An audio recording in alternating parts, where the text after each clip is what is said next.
বাপৰে বাপ ইমান গৰম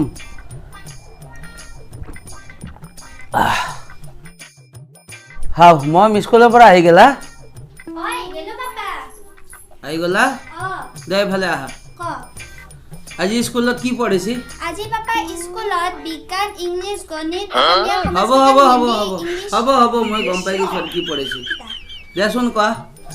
মানৱ জাতিৰ বিৱৰ্তন কেনেকৈ হল কোৱা মানৱ জাতিৰ বিৱৰ্তন এটো দেখোন তুমিও জানো মইও জানো ও স্কুলত মই যাও না তুমি যোৱা ও মাস্টাৰ হাতে এই গৰম বন্ধটো পইচা লবা